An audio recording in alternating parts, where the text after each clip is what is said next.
প্রতিদিন সকালে ব্রেকফাস্টের জন্য কিছু না কিছু বানাতেই হয়, আর ভেবে পাই না কি বানাবো। একই রকম একঘেয়েমি খাবার প্রতিদিন ভালোও লাগে না, আর বাড়ির বাচ্চারাও কিন্তু পছন্দ করে না। তাই আজ আমি আপনাদের জন্য একটি নতুন রকমের রেসিপি নিয়ে চলে এসেছি, যা বাড়ির বাচ্চা থেকে বড় সকলেই কিন্তু খুব পছন্দ করবে। একবার এইভাবে ছাতুর পরোটা বানিয়ে দেখুন, এর সঙ্গে তো কিছু লাগবেই না, উপরন্তু শুধু মুখেই খেয়ে ফেলবেন। নমস্কার বন্ধুরা, আমার এসকে কুকিং গার্ল চ্যানেলে আপনাদের সকলকে স্বাগত জানিয়ে আজ আরও একটি নতুন রকমের রেসিপি নিয়ে আপনাদের সামনে হাজির হলাম। দেখুন, এখানে ছাতুর পরোটা বানানোর জন্য আমি প্রথমে ছাতুর পুর তৈরি করে নেব। তার জন্য এক বাটি পরিমাণ মতো ছোলার ছাতু, 1 চামচ পরিমাণ মতো আদা বাটা, 1 চামচ পরিমাণ মতো চিনি, 1 চামচ পরিমাণ মতো লবণ আর গুঁড়ো মশলা আর কিছু কাঁচা লঙ্কা নিয়েছি। এদিকে একটি পাত্র নিয়েছি, পাত্রটির মধ্যে আমি ছোলার ছাতু পরিমাণ মতো নিয়ে তার মধ্যে পরিমাণ মতো লবণ আর পরিমাণ মতো গুঁড়ো মশলা, 1 চামচ পরিমাণ মতো আদা বাটা আর 1 চামচ পরিমাণ মতো চিনি নিয়েছি। আমি এখানে চিনিটাকে ভালো করে গুঁড়ো করে নিয়ে এর মধ্যে দিয়েছি। বন্ধুরা, আপনারা চাইলে আপনাদের পরিমাণ মতো করে চিনি দেবেন অবশ্যই, আর চিনিটাকে পারলে একটু গুঁড়ো করে দিতে পারেন, তাহলে খুব সহজেই একসঙ্গে খুব ভালো করে মিক্স হয়ে যাবে। এরপর দেখুন, আমি সমস্ত রকম উপকরণগুলি একসঙ্গে খুব ভালো করে মিশিয়ে নিয়ে এখন অল্প অল্প করে জল দিয়ে একটু ভালো করে মাখিয়ে নিচ্ছি। দেখুন, এখানে ছোলার ছাতু খুব ভালো করে মাখিয়ে নিয়ে একটি ডো তৈরি করে নিয়েছি। তবে এখানে ডোটি খুব একটা শক্তও করব না আর খুব একটা নরমও করব না, একদম মিডিয়াম একটি ডো তৈরি করে নিয়েছি। এরপর এদিকে একটি পাত্র নিয়েছি, পাত্রটির মধ্যে আমি 2 থেকে 3 বাটি পরিমাণ মতো আটা দিয়ে দিলাম। বন্ধুরা, আজকে এই ছোলা ছাতুর পরোটাগুলি আটা দিয়েই খুব সহজেই খুব সুন্দরভাবে বানিয়ে আপনাদের সঙ্গে শেয়ার করব। দেখুন, এরপর আমি আটার মধ্যে সামান্য পরিমাণ মতো লবণ দিয়ে এখন খুব ভালো করে মিশিয়ে নিচ্ছি। এরপর আমি এখানে এর মধ্যে সামান্য পরিমাণ মতো সাদা তেল বা রিফাইন অয়েল দিয়ে দেব। বন্ধুরা, এখানে কিন্তু ময়ান দেওয়ার কোনো রকম প্রয়োজন নেই, যদিও বা আমি এখানে সামান্য পরিমাণ তেল দিয়ে অল্প অল্প করে ময়ান দিয়ে দেব। ময়ান দিলে খেতে একটু ভালো লাগে আর একটু ক্রিস্পি হয়, তার জন্য আমি এখানে ময়ান দিলাম। তবে আপনারা এখানে চাইলে দিতেও পারেন আর না দিতেও পারেন। আমি এখানে সামান্য পরিমাণ মতো সাদা তেল দিয়ে খুব ভালো করে মাখিয়ে নিয়ে অল্প করে ময়ান দিয়েছি। এরপর আমি এখানে সামান্য করে জল দিয়ে এখন ভালো করে মাখিয়ে নিয়ে একটি ডো তৈরি করে নেব। দেখুন, এখানে বারে বারে অল্প অল্প করে জল দিয়ে ভালো করে মাখিয়ে নিয়ে একটি ডো তৈরি করে নিচ্ছি। তবে বন্ধুরা, এখানে ডোটি কিন্তু খুব একটা শক্তও করব না আর খুব একটা নরমও করব না। এখানে আপনারা ডোটি দেখলেই বুঝতে পারবেন ডোটি ঠিক কীরকমভাবে মাখিয়ে নিয়েছি। দেখুন, এখানে ডোটি খুব ভালো করে মাখিয়ে নেওয়া হয়ে গেছে। এদিকে আটার ডোটাও রেডি হয়ে গেছে, আর এদিকে আমি ছোলা ছাতুর পুরটাও রেডি করে নিয়েছি।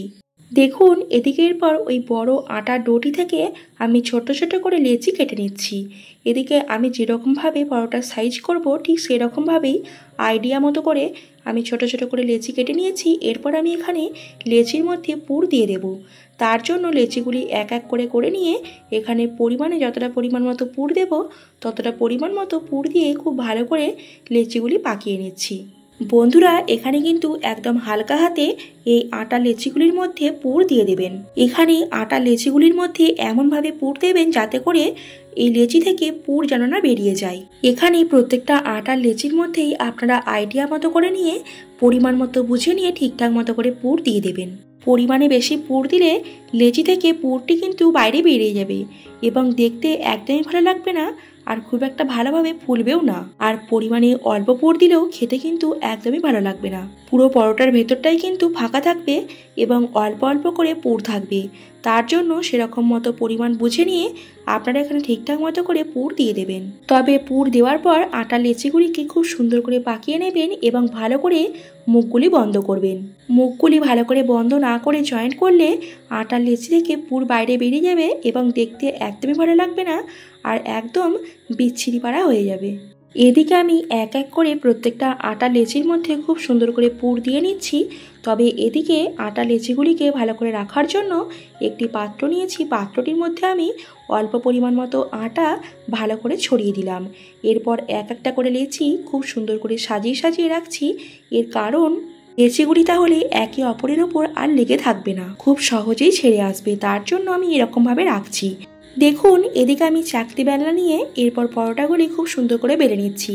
বন্ধুরা, এখানে লেচিগুলি করার পর কিন্তু বেশিক্ষণ রাখা যাবে না, তাহলে লেচিগুলি খুব নরম হয়ে যাবে। তার জন্য একদম হবার সঙ্গে সঙ্গেই খুব সুন্দর করেই বেলে নিতে হবে। এদিকে এরপর তাওয়া বসিয়ে দিয়েছি, গ্যাসের ওভেন জ্বালিয়ে দিয়ে তাওয়া গরম হয়ে গেছে। এরপর এক একটা করে পরোটা খুব সুন্দর করে সেঁকে নিচ্ছি। দেখুন বন্ধুরা, এখানে আপনারা দেখলেই বুঝতে পারবেন পরোটার মধ্যে লেচি তৈরি করা, পরোটার লেচির মধ্যে পুর ভরা এবং ঠিকঠাক মতো করে বেলা, দুটোই কিন্তু খুব সুন্দরভাবেই হয়েছে। তার জন্য এখানে পরোটাগুলি একদম যতটা ফোলা সম্ভব ততটাই কিন্তু ভালো করে ফুলে উঠছে। পরোটার এপিট ওপিট খুব সুন্দর করে সেঁকে নেওয়া হয়ে গেছে এবং পরোটাটি খুব সুন্দরভাবে ফুলে উঠেছে। এরপর এই পরোটার একদিকে আমি 1 চামচ পরিমাণ মতো এবং অপর দিকে আরও 1 চামচ পরিমাণ মতো তেল দিয়ে ভালো করে সেঁকে নিচ্ছি। দেখুন এখানে পরোটার মধ্যে আমি 1 চামচ পরিমাণ মতো তেল দিয়ে খুব ভালো করে খুন্তির সাহায্যেই তেল ব্রাশ করে নিয়েছি এবং অপর দিকেও আরও 1 চামচ পরিমাণ তেল দিয়ে ভালো করে খুন্তির সাহায্যেই তেল ব্রাশ করে নিচ্ছি।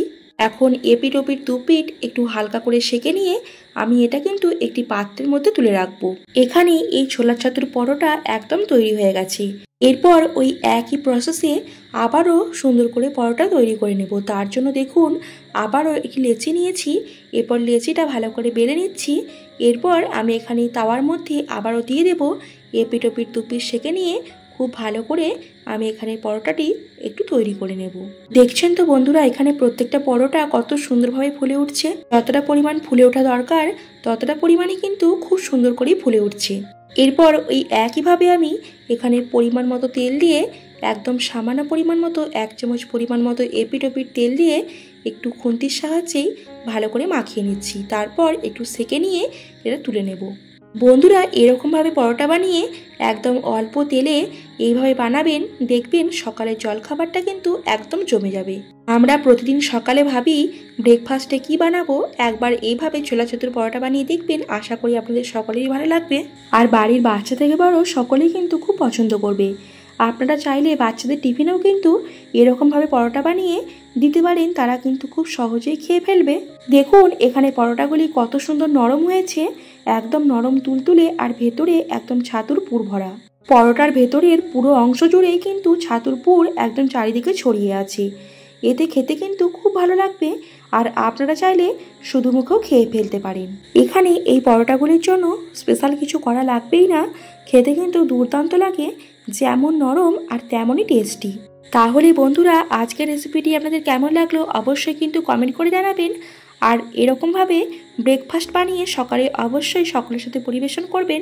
আর আমার রেসিপিটি ভালো লাগলে অবশ্যই লাইক কমেন্ট শেয়ার করবেন এবং আমার চ্যানেলটিকে সাবস্ক্রাইব করে আমার পাশে থাকবেন। আর এরকমভাবে সকালের জলখাবারে একবার পরোটা বানিয়ে অবশ্যই ট্রাই করবেন।